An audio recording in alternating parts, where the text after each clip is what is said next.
Hello. This time it's personal. It's personal this time. It's really, really personal this time.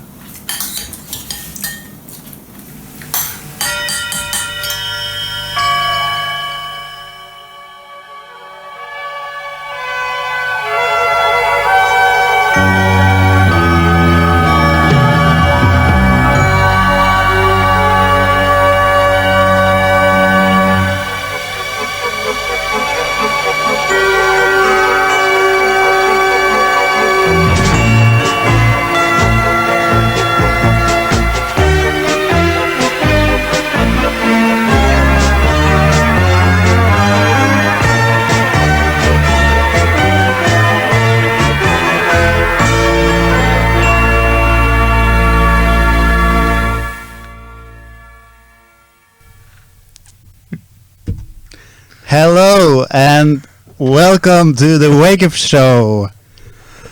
Whew, it's early in the morning here, and I see now all the cameras are kind of not in focus.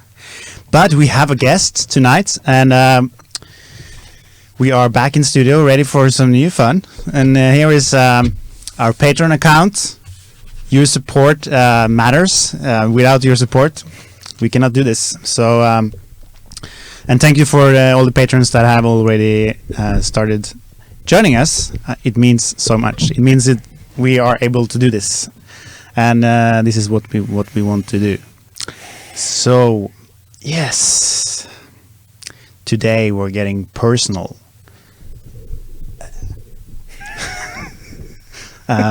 That's the name of the show. That's this episode. And what does it mean to be personal? So many ideas, it can mean anything, and I guess that's why we are making this episode, because we're going to find out. And who better to join us for this interesting quests, I could say, is would be then Ken. Welcome, Ken. Did you just press the I have the camera button? It's I have to. Yeah. Now I just go to the total so everyone can see where we are. Okay. Yeah. And that's this camera? Yeah. Hi. And now I'm back to you, Ken. Now it's back to you. You're button 2. I'm button 2. Yes. I'm Benjamin button. Yeah. 2. Yeah. So Is this where I hold up my name? Yeah, that's I forgot. Yeah. I have to mention also, usually we have Christian here. Yeah. Who is the button pushing wizard. Button pushing wizard. And without him I'm gonna forget about shifting cameras and no, but this is nice. You are missed, Christian. I hope you know. Christian, I hope you are. I hope you spend your time wisely, because yeah, he actually does. He's home in his bed. Not he's actually well. sick. Yeah, he's actually sick. Yeah, I wanted to meet this guy. Yeah. Yeah, I just saw him just one picture. That's all I have. I've never met him, but he seems like a really cool guy. Yeah. And now I'm not sad because it's nice for him to be in his bed. Yeah, but it's nice. It's nice that you're taking care of yourself, Christian. Yes. Yes. We miss you. Yes. And we love you. Yeah. Oh, I forgot to push the rec button for another record. Oh, that's different. Okay. Okay. Cool. Yeah. So how are you, Ken? I'm doing really great. Yeah. I'm really, really good. It's been an interesting time, but to wake up at 5 in the morning for me. To come here and see you, it's a new experience. But I love it. So I guess since when I made the text for the paper introducing Ken, it was a hard thing to come up with a subtitle. Yes, because but I still think you need an introduction. So. We've known each other for a while, and one of the things that I didn't expect come easily was that you would say yes to join us this early in the morning. Why? Because the track records kind of doesn't support that. Other than that, I love you, Ken, but thank you. The track records. The track records of me waking up early. Yeah. And being excited. Yeah. Yeah. How do you know me? How can you?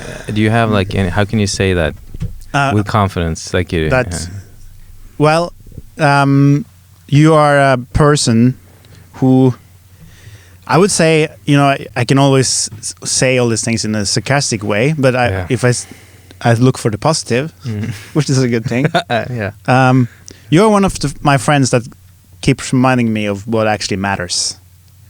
In the sense that, okay, it doesn't really matter to be point on time all the time, or as long as the things we care about, you know, gets done, or you meet the people you want to meet, or hang out with the people what's the problem?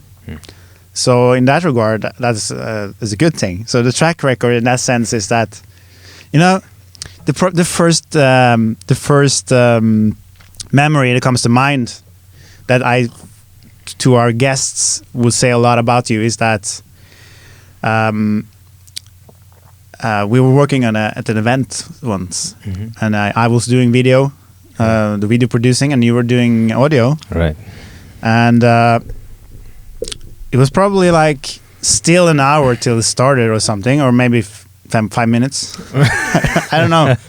But you hadn't showed up yet, and the facilitator of the event was kind of stressed. So I hadn't showed up at all that morning. Okay, shit. Yeah. I get it. Yeah. And he was kind of stressed, and he was calling me to figure out where you were, but I didn't know you. I don't remember if we had the same room or something, but no, we didn't, because you had Anyway, there was this. Then it kind of, everyone was stressed because Ken was not there. The audio guy that makes the mics works at a big event. Because this is a live event, like many people in the room. Yeah, many people in the room. And you show up like 1 minute before it starts and turn on the mic and everything is fine, you know? Like that's, so what's the problem? I mean, that's, I think you're a good reminder of those things sometimes. So yeah. Wow, yeah, that's good to hear. I'm still getting those problems though. So I haven't. You are? I still kind of show up. Well, that scenario, I think that could have happened like a month ago, and that's still a thing in my life that I haven't still figured out, like how to calm down. Well, it's either calm down the rest of the world so I can just not be bothered, so that people don't have to like be stressed about me doing this, or I shift my entire slot a little bit earlier. So I arrive just earlier, but in the same calm space. I don't know I'm still figuring that out. Because people do get stressed. And I do. It's a good reminder, like you said, like, because, you know, what's important. I don't know. It's, there's been a shift, like, in my life where I've started to, I don't have the same relationship to time. I used to be stressed about being sharp o'clock, but that was because I had to please everyone else, right, and not make a fool of myself. Now it's a bit different with this show because it's scheduled at 7 a.m. Norwegian time, so the feed actually starts with or without us. So that's a different thing. But it's like what I've noticed is that people are like in my inner circle when I started shifting into this, which came about the same time as I started relaxing a bit more and caring more about life than performance in a way. Right. Is that some of the friends kind of disappeared and some new friends came in. Like not everyone is ready for that kind of relationship to trusting time. Right. Because the more I find trust in that the time will always be enough, the more time there is in time, in a way. There's so much time. Yeah, like this morning when I forgot the keys to the studio and I had to go back. I thought I was already late. Yeah. Turns out I wasn't. No. Because I chose to not join the loop of stress in a way. Well, here's the thing: like the loop of stress, you can always jump on that loop. Here's what I find is that there's very little you can do about outcomes of things. Yeah. Like if something happens, I noticed this. I don't know if I've heard it or read it or something, but especially like when you're commuting, like when you're on the bus. Yeah. And you're a little late. Like you're supposed to be there. Like take this show, it starts at 7, and if you do the 6:15 bus, you will arrive in perfect time, but you're a little late, so you have to do the let's say 6:23 bus. That gives you like and this will arrive here at like, let's say 6:48. The first bus would arrive like 6:35, which gives you 25 minutes to get here until 7. So that's like a good. Then you can like smooth into it, and you get your coffee ready, but you're on the later bus. So that everything have to be perfect for you to show up here at 7. Yeah. But then you're on the bus, and then suddenly something happens. Like there's like a car who breaks down, or the fucking driver he's just slower than usual, and like something happens. Like you look at the time, like tick tick tick, and there's like, holy shit, I'm gonna be there at 7. Yeah. And this fucking driver, he's so fucking slow, and I'm not gonna make it. I'm not fucking. It's gonna be tight. And then like the loop you're talking about is just like it goes faster and faster and faster and faster, and then suddenly you kind of. Well, I find that I'm stuck on this piece of a bus, this metal thing with wheels, going towards where I'm going, and there's nothing really I can do about it because I'm just standing on the bus. But instead, but the loop inside of me is like turns into this incredible monster. It does. Which I then try to like speed up the bus in my head, like why the fuck isn't it? And then I have a horrible experience of getting to this place, and there's nothing I can do about it. I don't know where I started with this, but just like the concept of time and what you can do about it in your relation to stress, and if you just like, dude, like the last few years I've been practicing just like to shut that thing off and just like, the only thing I can do is just be on this bus.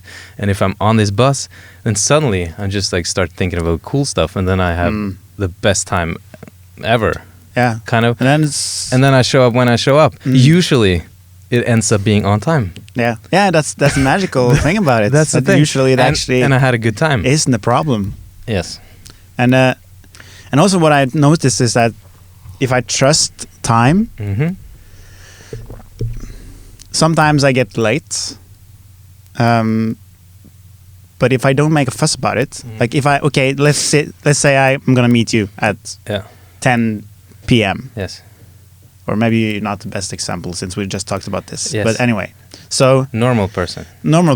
Yeah. And then what happened is that I'm getting late, so I realize at 20 minutes before the appointment, I realize I'm gonna be 15 minutes late. Right. And then I can go into a mode where I feel a bit bad because I promised to be there at 10. And I should either like tell them as soon as possible so they can adjust, or I should sorry all over myself in a way. All these things I can do. Like apologize? Yeah, apologize. For them? Yeah. But what also tends to happen is that if I trust that, okay, then there is something that time is helping me to get me somewhere else today then. One thing can be that I actually experience something different on the way there that I need to happen in my life, which is a good thing. So it can be magical for me. But also, and I wouldn't be able to catch that something happened if I wasn't relaxed about time. But the other part is that without exception, every time, if I trust that it is connected, what I realize is that the other person also runs late. So if I trust that time, they are trusting it. it just synchronizes beautifully. So we have this kind of accountability to ourselves that we need to live up to the clock. But if you just trust the flow, everyone involved will also kind of adjust in it. And then it's just beautiful. That makes sense. I've never really thought about it, but it happened this week actually. I didn't stress about time. I thought I was running late, but actually I ended up being the one on time, and then I got a message. Oh, I'll be like 10 minutes off or something, and then suddenly everything shifted from like. Normally I'm the late. You know this. I'm always the guy coming late, but now we could have that. Could be the subtitle of the. The guy always coming late. Always. That's not a good resume. We need to go print a new one. Print a new one. Yeah. This is old school. I don't know if I messed up your point or not, but I haven't really thought about it. But it makes sense that if everybody is in tune, like on the same level of. Because not giving this too much energy, this monster of following something that we don't understand either. Yeah, it was just like society have kind of like decided upon. Because that's the question, like you mentioned earlier. Like, okay, so is it your responsibility to be a good person and learn to readjust to satisfy other people that are stressed? Like you mentioned, like okay, you could be better at it to not stress people, but is that a better way, or is there? You know what? Lately I've been thinking about. Or yesterday, really. This is a question that's like really up in my face right now, because I get the feeling that like the where I'm at in life right now. I'm kind of still adjusting to like a new phase of doing more of I call it like doing more of me. Yeah. Like I've been connecting more and more to my own inner, like what I actually enjoy, and like taking more leadership of my own personal thoughts, ideas, wishes. Yeah. So I just do more of me, and another way to say it is I've become more like of a egotistical person in a way. Like I just do like say more of what I want to say, and so and that also be more personal, maybe. Be more So we had a topic here, you know. We have the topic, yeah. So this is a perfect topic actually. Cool, like it's what I think about most of the time now. But so but in doing that. I think it's like in every phase of life. It's there's a period where you jump into something, and then but you're swimming in like water you can't really see, so you're figuring shit out. Yeah. But in that is kind of like a storm. Like the waves are really high because you don't understand how to adjust or like the edges hasn't been smoothed out yet. Yeah. So I'm still in this phase where this is new to me, to like truly be like more, to like have your own voice kind of way. But what I'm noticing is that other people, I haven't quite figured out how other people, or how to bridge that with the rest of the world, because I'm noticing like some people react negatively to things that was not a problem in my head at all. Like I didn't see, it was not on my, like I try to be like a really good person. Like I don't go out into the world and like try to be this asshole. Yeah, this bad, like this asshole that okay, I take this because I want this cup. I know it's not mine. This is an example could be like this is not my cup. Like this company who owns this house probably bought this and owns this. Yeah, somebody it's IKEA. It's IKEA. Yeah. So but an example could be that okay, so I'm working here, let's say, and it would be really practical for me to have a cup in my office. Mm-hmm. So I just bring this from the main area because I see there's maybe like 45 cups here. Yeah. I know there's. So then you can justify it. I can kind of like justify it. So it can't really hurt. I'm gonna count the cups. Yes, fucking count the cups. So I bring this cup to my desk and then I kind of keep it there, and I wash it and I use it, blah blah. And then because in my head I can see that there's no problem over there. They still have 30 cups more than they need. Yeah. So I just keep it there, and I'm not gonna steal it. I'm not gonna break it. If I break it, okay, then I fix it, buy a new one, blah blah blah. But I just kind of keep it, and then suddenly, out of like nowhere, a person who's more in charge or something comes in and says, "Yo, it's not cool that you steal our cup or keep it there. Like this is for everybody, and it should be over there." And I'm like, aren't you everybody? Or? Yeah, that's one thing. But it's like, and then I kind of like, okay, I can definitely. I don't need the cup. Do you sometimes feel that you don't fit in here? Just a question.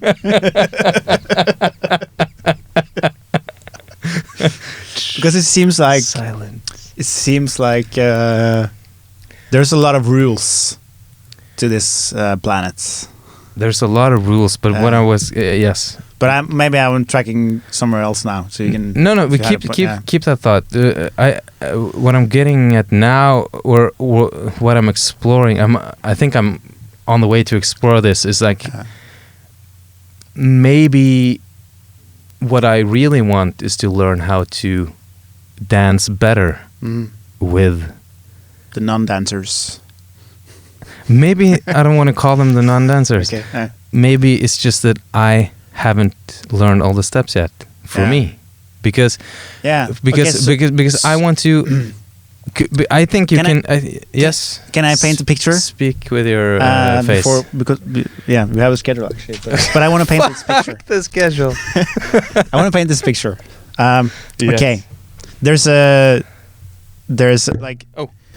person coming to. There's a planet. It's called Earth, and they have a certain way of doing things at the Earth. It's kind of a low consciousness planets where things haven't got so far yet. They have certain ways of doing things. The coffee cups is for everyone and not something you can borrow. Yeah. Because that would be stealing or being uncool. There's a lot of rules to the game. Right. And oh shit, the camera. Oh, no, you fucked up my camera. Sorry. Yeah. Is it working? Yeah, it's working. Okay. Okay, so Planet Earth. We're on Planet Earth. Coffee cups. Coffee cups. And what I was saying is that there's certain way of doing things that on that Earth. And then there's this guest visiting from some other planetary system. Right. And where they play music and they dance, and everyone can have as many coffee cups they want and come show up whenever. There's no schedules, no paperwork like this. You know? And it can be confusing to visit that place. And but the reason I'm saying it like that is like the approach can be so many different things. Like because you can try to fit into that game with still resisting that game. Like, okay, what do I need to do to fit into this puzzle? Yes. So that people don't complain about me all the time, or so that I don't stress out people just by being me, because that's kind of repeating itself, you know. Yes. That's so there's. Or it can be like, okay, I want to be so good at playing this game that I'm gonna rule this world, or I just don't want to be part of this, so I pretend I want to play the game but choose not to show up. Like, there can be so many strategies for coping with that reality. I don't know where I was going with this, but it's interesting. Yeah. Any comments?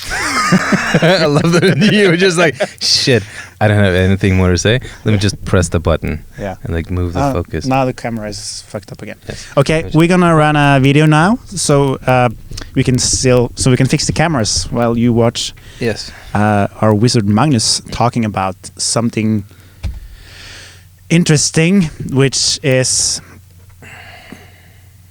ways of feeling sorry for yourself by not taking care of yourself. This is actually a training video on how to get what you want without being honest. Okay. Yeah. Welcome to this beautiful training video where I will be sharing with you some very effective strategies on how to use your self-pity, sorrow and misery as currency to buy love and affection from your loved ones. So instead of being straightforward with what you need and what you want, you can use these very ingenious tactics to get love and affection without ever admitting to needing it. Are you ready? Number 1, dramatically sharing about what a hard day you had. Which ties into number 2, competing about who had the most difficult experience. So, you think you had it hard, went to hear about my day. Number 3, obviously looking sad until someone notices.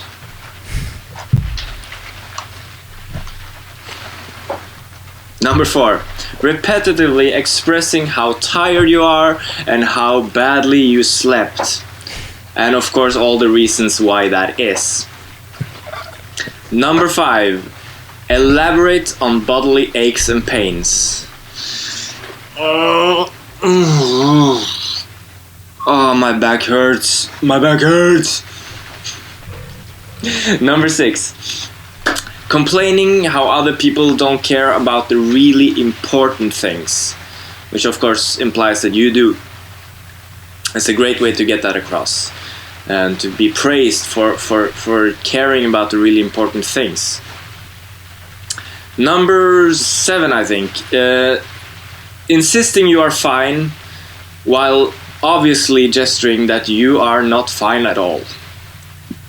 Number 8, insisting you don't want to talk about it while secretly you really want to talk about it. Number 9, underlining how no one can understand your pain and your situation. You are the only one who has this pain. And it's very important that other people know that. Because of course, they will give you more love and affection. It's a great strategy. Attentively asking how others feel in hope that they will return the favor because you really, really want someone to listen to you. And instead of sharing that, you can ask them, how do you feel? And just wait for them to ask you back. Number 10, maybe. This one is great. Forceful and tensed housework or any kind of domestic activity. Do it forcefully and tensed and like this, and people will really see that you want just a hug. You want some love and attention. General complaining about the weather, public transportation and the government. This will of course lead to some praise for you seeing of course all that's wrong with the world, and implies that you know what's right, which is very important. Number 12, expressing how difficult it is to always be the strong one, and to always have to be the responsible one, and to always have to do the right thing and doing everything. How do you think it makes me feel when you don't do anything and I have to do everything? Very effective. Number 13, refusing any and all help while secretly hoping to be asked more persistently. Number 14, reluctantly helping someone while clearly gesturing what a huge sacrifice you are making while doing so. Number 15, sharing stories about your history of disease and injuries, how bad it was, how terrible it was, and how heroically you handled it. Oh, next one is good. Number 16, using your pets and kids as props for communicating the lack of affection from your partner. Yeah. The cat, you love me either way, don't you? You know, you see how hard I'm working. Yes. Very nice. And we're gonna round it off with the delicious tactic of making people guess what's wrong and getting really upset when they don't get it. And you can, of course, to make this extra effective, you can accompany it by general sounds and gestures of misery and despair and just hopelessness. So you have the eye roll, and the sigh comes naturally with it. Or the sound like, and the sighs and the growl is also very good. And you can accompany it by the sideways head tilt, the backwards head tilt, and the forward head tilt, and the full body tilt to really get across your misery and your need for love and attention. So this is some helpful tips for you to see how you can use your pain and misery to make people give you the attention and validation that's so you don't need to ask for it, and so you don't have to give it to yourself. I hope this helps. Have a wonderful day. All right. Thank you, Magnus. That was a good instruction video for... Does it work? The tips? Yes. Have you ever used any of them? No, I'm perfect. Yeah. No, especially not the sleep one. Yeah. I've never, ever complained to somebody about like my day sucking. Me neither. Informed, like getting. But what I was thinking about, like during the part 2 of this video, is like what is this love and affection thing? Yeah. like why do we? Like he had a list of close to 20 brilliant. Like I understood like every point he has. Like I've done them all. Yeah. I got diplomas on the wall for like. I've never done any of them. No, because because you're perfect. Oh, you're the perfect one. I never do any of that, but I've heard about people doing it. Yeah, you read it. Yeah, I've read it in the newspaper. In the newspaper, yeah. So we all do it. We all do it, and I've seen it. Every person I meet, I see it. They like, and you can instantly see if they're craving something. It's so easy to spot. Like once you know this list that he's talking about, like once you see you can like very effectively notice it in people. A little bit harder when you're perfect to notice in yourself. Yeah. But like, why do we do it? Like, what is this love and affection thing that we I think need? It's like, interesting, and it ties actually very well into the topic of this show, this episode, I should say. Mm-hmm. And I think that's there's this idea that paying attention to yourself or being true to what you need is something. I don't think there's many factors or layers of it. One thing is the idea that you shouldn't matter so much. Like if I take care of myself and say what I need, then I'm kind of taking too much space or demanding something I should be better than needing. For some reason, we have this idea that needing attention, needing to be seen, needing affection needing love, that's kind of too much to ask for, in a way. But it also ties into you being willing to give that to yourself more than seeking it in someone else, if you go deep into it.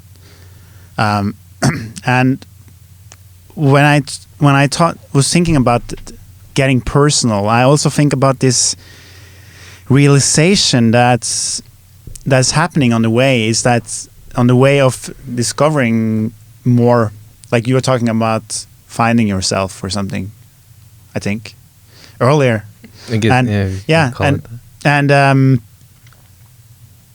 Or being more you. Yeah. But what is you? Yeah. That's the interesting thing, that you have so many aspects in it. Like if you look through the day who you are, you're gonna be different people in different situations because you have different personalities within you. And if you say no, that's not true, then you have a personality that is denying all the other personalities. That's so true. And that's the interesting part of this. That's the fucked up part of it. Yeah. That's okay. You can go out in the world and meet all these people, and think that you meet different people, and then you have this overall spiritual understanding. But we are one. We are all in the same together. But the interesting part is that's also within us. We have like 1 million people inside of us, different aspects that have different needs. Should you embrace like all these characters? Yeah. I think so. I think that's the only way out of it, is to one step is to realize that you have different personalities, right? And another step is to start getting to know them. Being friends with them, because the really hard part is the war going on between them. So like you have a war within you that you need something. Like if you need affection, you need like intimacy with yourself, really though. But you try to seek it through some situation or some person. But then you have the other part of you that no, I'm better than that. So then the real war is between those different things, those different Kens or Øystein. Yeah. So that's the struggle. That's true, because then you're like internally fighting yourself. Yeah. It's true, because if you really like analyze who you are, like through the course of a day, it's like this day is going to be a long one for us. Like we woke up at 5 or something. Yeah. And then we're probably gonna not go to bed until like 10, 11, 12, whatever. So it's gonna be a long ass day. And like you said, in that day, like I'm noticing, like if you really like, personally, it's kind of like you feel like a what do you call, like a schizophrenic person? Like you have so many personalities. And I think it's true that if you fight, if you argue with or dislike one of them,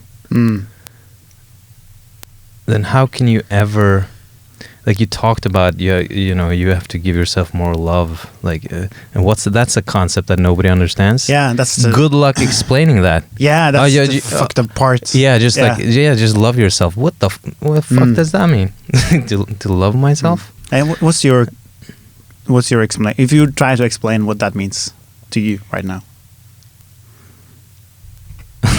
Because we can talk forever about going around it. Yeah, that's true. And all the problems of doing that. Yeah. And that's what most people are interested in, because that's what we know. Yeah. But the real part is like getting into somewhere else. So what's the Ken's formula for love? I have no clear answer. That's like, but I remember like we talked about this. I think last time I saw you, like it just popped into my head now that I got a memory of my younger self. Like my little me. Yeah. Like when I was, because lately I've been getting more memories from my life. Like I've been the last like 6 months or something. I've been really like shifting, doing some work and like shifting. I'm coming back to like a like getting my brain back basically, like from like years of addiction from like sugar and sweets and some bad habits that has like completely like destroyed some aspects of my life, and I've slowly shifted path a little bit, and I see the effects. Like one of the side effects of that is that I'm getting more and more in touch naturally with like the person I was or is or whatever, like earlier, like childhood memories that I haven't had. I haven't had a relationship to the younger me for many years. I can let's say the last 15 years. I've done so many things in the last 15 years, but I haven't. I don't have much memory of it, but it's starting to come back now. Yeah. And in that thing, and I started to remember like how much like pain I've been in for so many years, like in all the struggles I've had, like all the. Do you think that the pain is the reason for you not remembering? No, not the pain directly, but what the pain. At some point in my early days, I think I kind of like shut down. I shut off. Like, imagine if you have like a control board, like many switches, and you can like kind of like turn circuits on and off. Yeah. And I think I had so many like. I felt so much like bad things back in the day that I kind of like just like shut off a few of the switches, so they kind of like bypassed even like going into this area, like, and they just like kept being off for I don't know how many years, and when they're off, you kind of like feel numb. You don't do anything, but then you're also not. Or connected to. I don't know how we're going to tie this back to like the love yourself thing. Yeah. But that was a big explanation there. Yes, I do this. Yeah. That's also one of the things I do. I just like every time I get like a direct answer that I don't know, I just like talk for hours around it and never deal with it. A person actually like said this to me, like, you do this every time. You are the master of avoiding the question, or avoiding the thing, and that's also like a defense mechanism I've built up. Yeah, that's one of the defense mechanisms. Like I have I don't know why, but I have a problem with just speaking the truth, or but not just speaking it, because when I know the truth, I can say it. But it's like I have, like before that, it's like I have this the railway, like when the trains like shift, you go another way. It's like there's a switch, like before, like when you get the question and like, okay, I can't answer this one because that will be too personal. So I just switch, and then I just go off track and ignore looking at the situation. That mechanism. I think that's. I know that you are very good at that. Yes. But I think that so am I. So a lot of people. Maybe you have an extreme version of it or something, but I don't know. But no, I think that one way of it is like you can. The way I know you is that you have this thing that you actually try to answer the question. You just go on about an explanation around it. Okay. Other people can have the mechanism of just. When they do the switch, they just switch focus to something else. Okay. Without, like, you are also doing that in a sense that you go on this big wheel, though. But but some people are just totally stopping it by shifting focus completely. Okay. While you are doing it, it's like, okay, I'm going to answer this. Yes. Just give me a minute, and then I'm not sure what I do. I also probably have like a mechanism like that. Yes, it's probably fear-based. Yeah. It's not probably. It has to be fear-based. But it's like I want to get to the bottom of this because it's so typical to just talk about it. What is it for you then? Like recently, I've noticed it shifts all the time what it is because I learn more about myself. Recently, what works a bit is this insight when I see, okay, I'm in pain now. I need something. And instead of trying to distract myself with something, which I do a lot, I try to stay with the feeling, like, okay, this really fucking sucks, and acknowledge that the feeling is there, and not try to go on to these loops about it. And then there is something Matt Kahn said, which is like, if you can show up in everything as if it is just as exciting, like, okay, if you have a feeling that really sucks, if you can show up with that feeling or situation, circumstance as something and make it exciting in your head, like, okay, wow, this really sucks. Must be great then. Like, and if you do that enough with both what it feels good and what feels bad, at some point your brain is not going to make the difference. Like, you no longer can judge the difference because you train yourself not to go into this kind of thing. And I realized how much that helped me lately to just... With what? Helps you with what? With showing up in well, there's... Okay, you need to distinguish two things then. That, okay, you can feel a pain about the situation or fear, some kind of fear that feels bad. And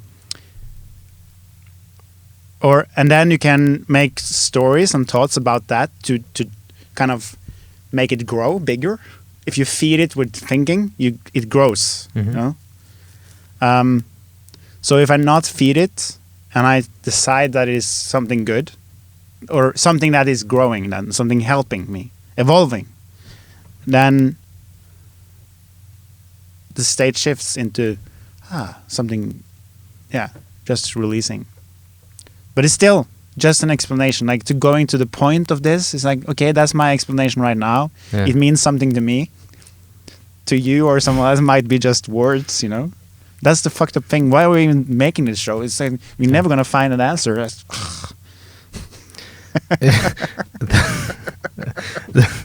That's so true. But what if, like you said, we can't find the answer? What if the answer is we don't need an answer? There's also... Because No, I'm not going to stop you for talking. Say the words. You can stop me anytime you want. Okay, yes. No, just like, I think the answer to not finding the answer is to realize that the answer we're seeking is outside of words. So, yes, even though we never find the answer, we're still going through this journey of lifting ourselves. Like, we always evolve to something new. So the answer becomes unimportant. Right. Yeah. And if the answer is kind of unimportant, then it kind of takes the edge off the now. You know, like the situation you're in. Yeah. Like, if you don't have to, because I think like people like outcomes, like the wanting of being in a state or being something or getting something, or I should like the wanting of an outcome in itself mess up. Basically, I think that kind of like mess up everything. Yeah. Because then you're never really present. Yeah. Like, if we sit here, we have this conversation, and the only thing going through our heads is, oh shit, I hope this goes well. Or I hope I get my point across, or I hope you're on a date with a girl. Oh, I hope we end up having sex. That's for sure gonna fuck up the interaction. How was the Tinder date? Tinder is an interesting platform. Yeah. It was really great, actually. Yeah.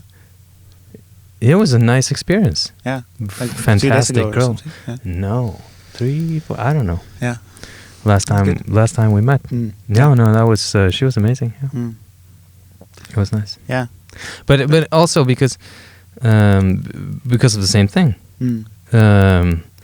I was in a really good state then. We had dinner. I had a good day, so I was just in a state of I am enjoying my day. Yeah, like we had a good conversation, nice walk, like and when I met her, it was just a continuous experience of that day. Yeah. What am I doing now? Oh, now I'm meeting this girl that I've never seen before, and I'm curious to find out who she is, and if we can have a good time or not. And that was all that happened. We just sat there and had, we were just there, blah blah blah. Yeah. Back to the point of the outcome thing. I don't understand what triggered why I started talking about it, but that's for sure going to mess up your experience of every day. Yeah, definitely. And I think that it comes down to then that's when you're afraid of outcome, you also get afraid of making choices. So you need to make the right choice at the right moment. And that's where your brain gets overloaded. That's true. Yeah. And the flow completely disappears. So yeah. That's so true. And it's hard to tie this up, conclude into something because we're getting close to the end. Yeah, that's the only reason. But it's like, but it's like when you the famous quote, which is "Know thyself." Yes, means all of this, because if we don't know all these aspects of ourselves, we are just like the struggle is all. It's kind of the communication between all these aspects of ourselves. That's what keeps all these choices difficult. Like if you're totally present in the moment, there is only one choice to make, which is a natural thing for you. You don't wonder, should I do this or should I do that? No.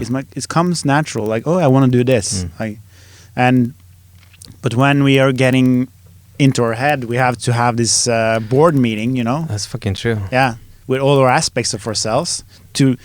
For every decision we're making, there's a huge board of directors that has to kind of vote for, that's a good idea, and then you have to go into conversation about the most worried guy down in the corner that's been there the longest. Like, but 100 years ago we used to do it like this. Is that the asshole that gets the last word? Yeah, usually? probably most of the time. Yeah, because I've never seen it like that, but it's true. Like when you step into the boardroom, you naturally jump out of the feeling. Because like when you're present, you go based on, like you said, what feels right to me now. This or this? This. Okay, then we go this way, and that will lead to greatness, basically. A feeling of awesomeness, because you're like in tune with yourself. But the other version, like I saw it now while you were speaking, that's the logical thing. Then when you start thinking, you just like there's a like a kind of like a cord that's been cut, so you can never really make the best choice. Like, okay, what's the best choice? But you know what I mean? Yeah.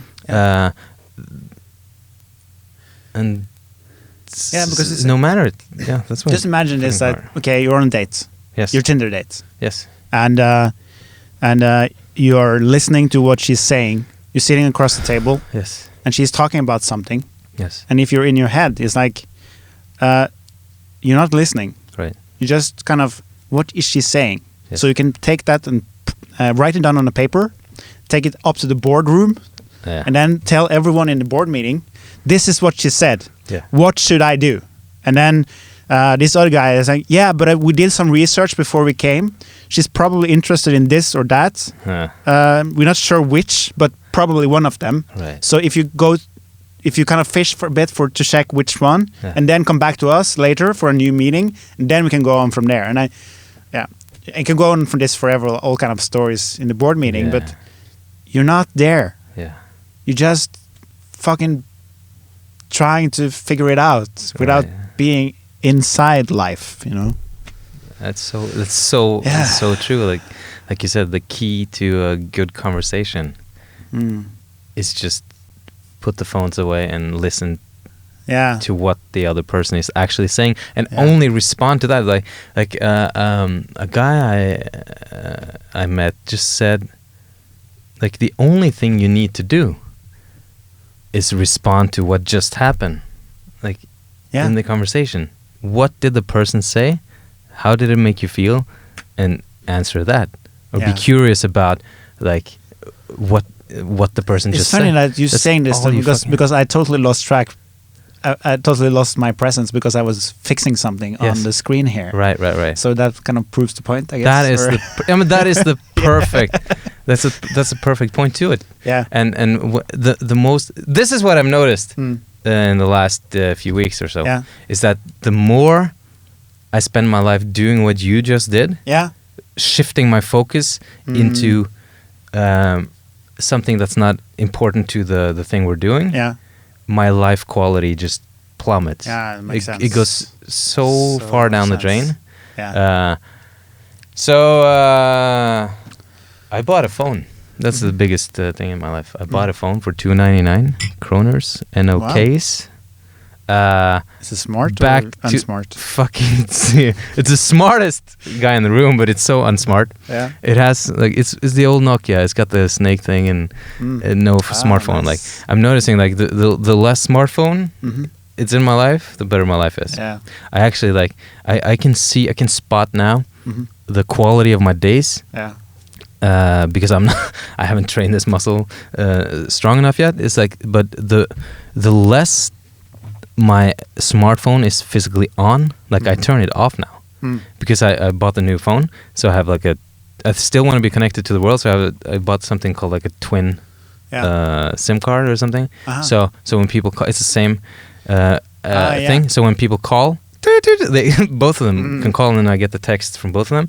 But what this does is that I can turn off this computer that's always in my face. There should be a button on the smartphone to go unsmart. Unsmart phone. Yeah. Oh, that would be so cool. That would be so fucking. I'm gonna write this down. Because the less I'm on this thing, the better my life becomes because of this thing. Because it turns me back to whatever the fuck the present is.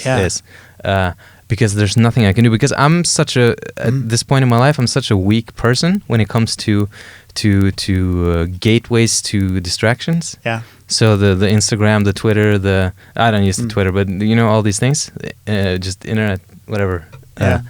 I constantly I can't have this phone on and not use it. I'm not strong enough. Me neither. So when I turn it off, suddenly this thing you talked about, life comes out of life. Comes out of life. It's like, has it always been there? I don't know. No, that's good. Okay, so while we talk about all this, I realized that I didn't follow. You have 4 more videos to show. Yeah, almost like it was like actually 2 videos. But yeah. Okay, so everything is fine. We are here at the end of our show. Yeah. We're gonna have a little video. Ulf is in Spain. Yeah, where is? Yeah, and hi, Ulf. Yeah, so we like you. Let's go.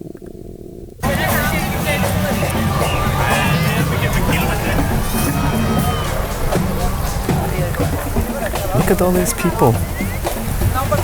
It's incredible, right? All of them are different. Like snowflakes in the winter. Just like your personality. All of these aspects are part of you. It's pretty cool, right? And if you can look at them and sort of acknowledge that fact that they're all you. Oh, things look pretty awesome.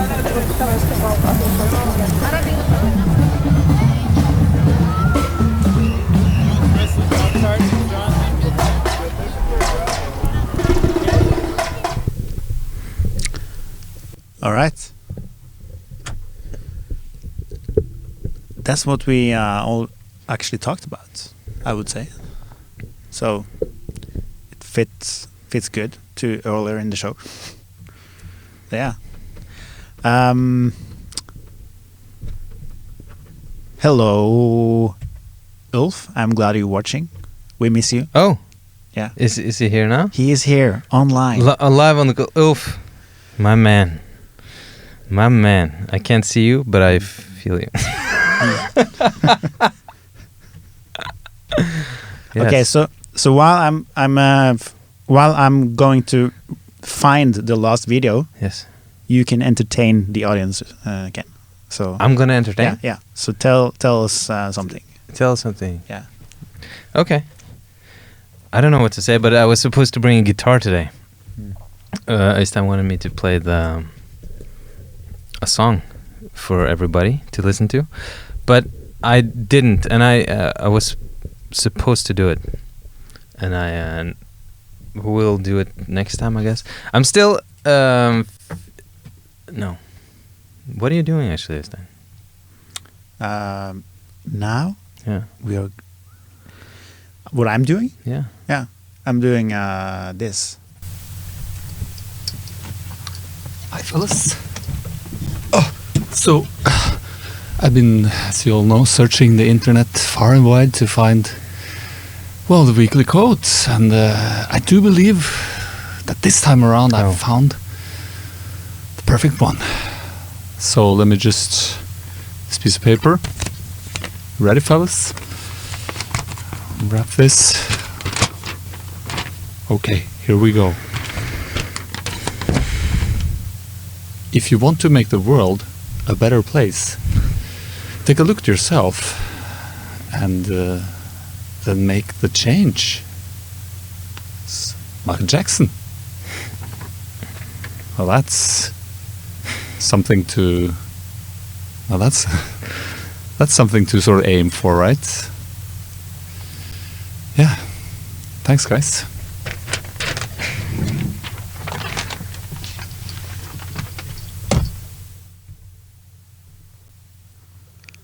What do you say? Oh, Ulf. It's a good quote. Yeah. It's a really good quote. If you want to make the world a better place, take a look at yourself and make a change. What does that mean? It's truth to that. Yeah. I think it's the only thing you can do. Mm-hmm. There's like you can't affect anybody else. Oh, it's the camera. Yes. Does it get my best side? Yeah. I don't know. Yeah. I like the quote. It's I don't know if it's because I grew up with listening to this Michael Jackson person. Yeah. But the only thing, I don't know. My world is in my head anyway. Yeah. So if I want to affect anything, it has to start with. There's a guy I really admire or follow. This is on the socials. Who always speaks about. He has a mastermind. I think it's called. I know it's called Fit for Service, and he talks about that. The only way, like before you can do any real good in the world, like any real good, you have to be fit for it. Like you have to. You can only pour out as much love and as much awesomeness and service to other people to the point like where you like how awesome you feel on the inside. So before, like people try to like go out and like, oh, I want to do this, is just be Mr. Awesome and help the world, all these things. But they feel like shit. Like well, they have like all their tanks, like all the batteries. Imagine they have like 10 batteries inside of you, and like all the batteries are running on like 30%. So instead of like trying to figure out how can I fill up my batteries, so that whenever I meet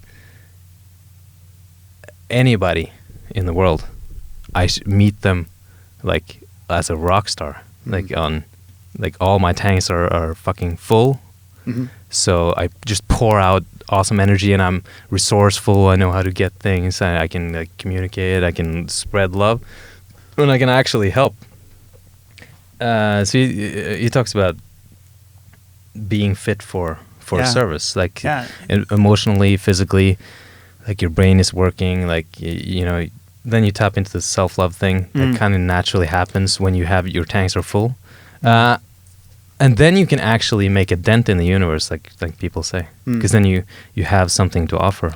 Yeah. So it brings back to the quote, like take a look at yourself to make the change. I believe like the only way to make a positive imprint is if you feel good.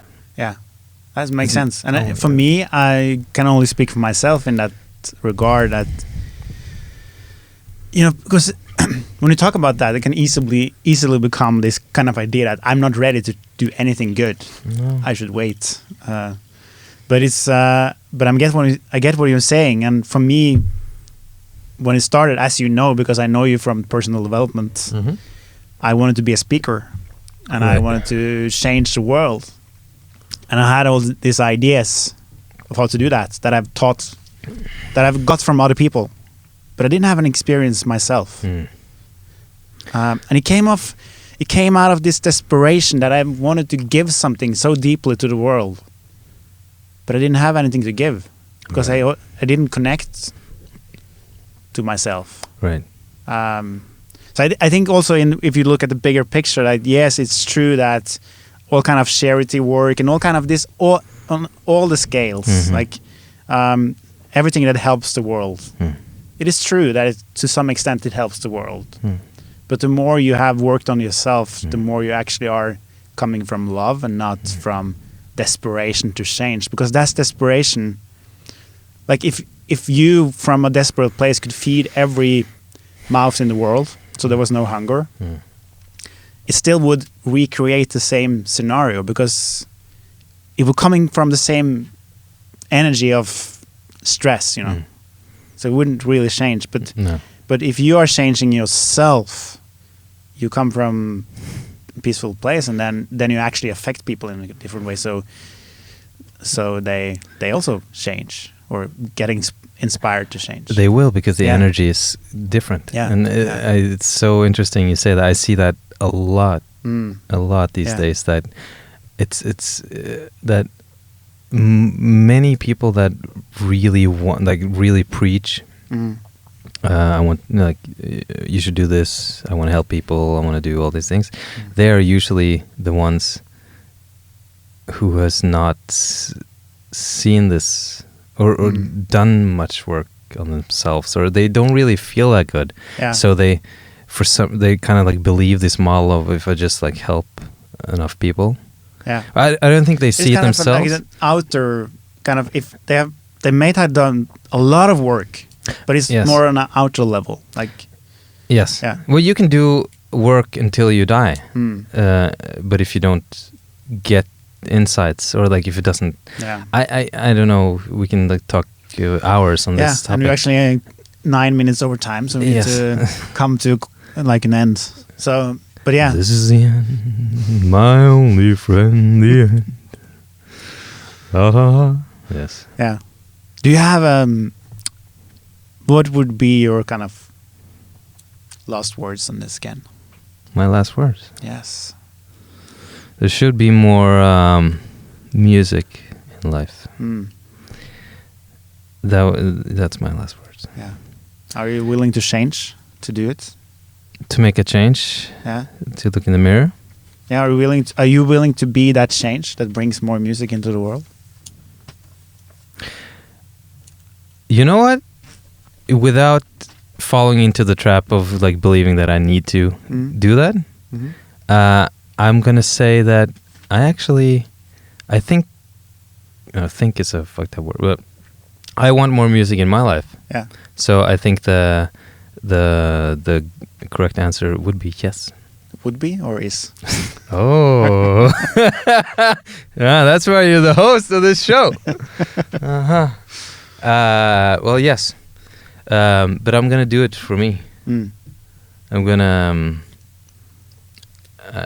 gonna play more music for me, and then that will bring more music to the world. Yeah, and that's Let's get over with this episode now. Let's fucking quit.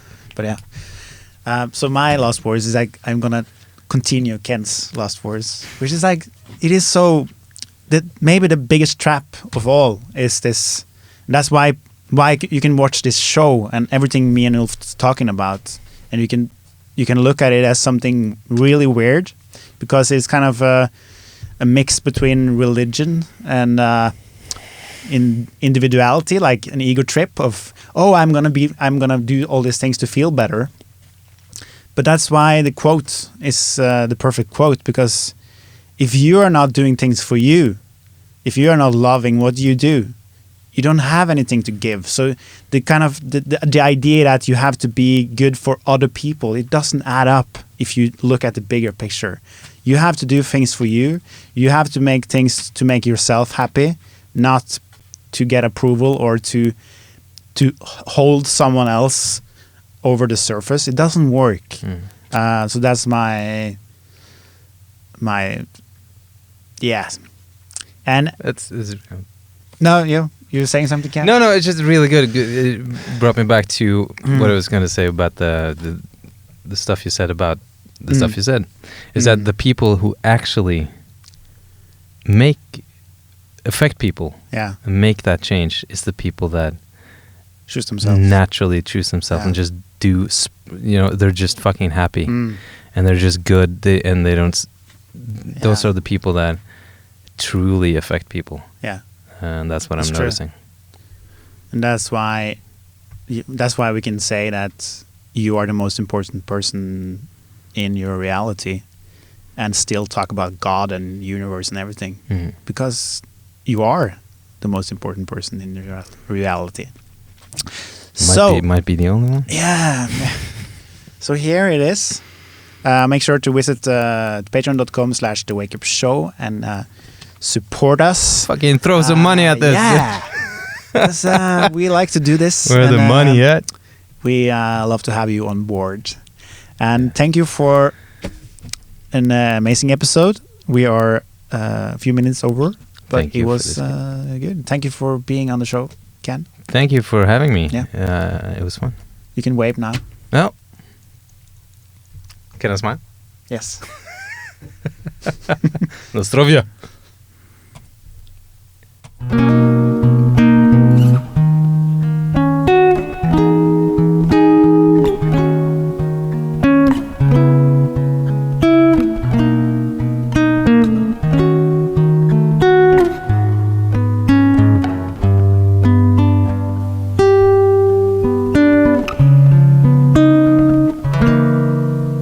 I see trees of green, red roses too. I see them bloom for me and you, and I think to myself, what a wonderful world.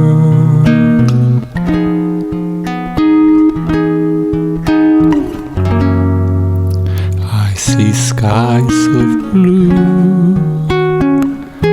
and clouds of white, the bright blessed day, the dark sacred night, and I think to myself, what a wonderful world.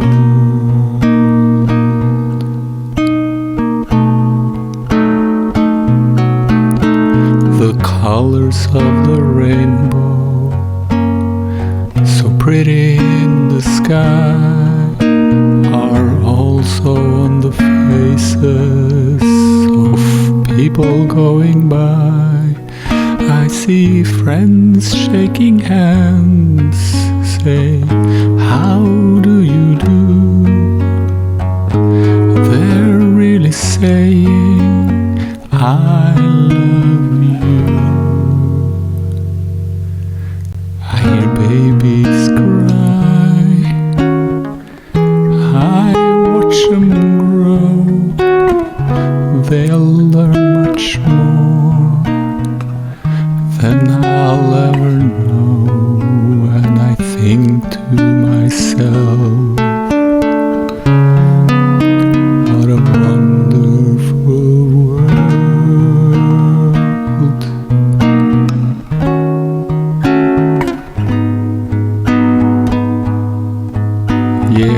think too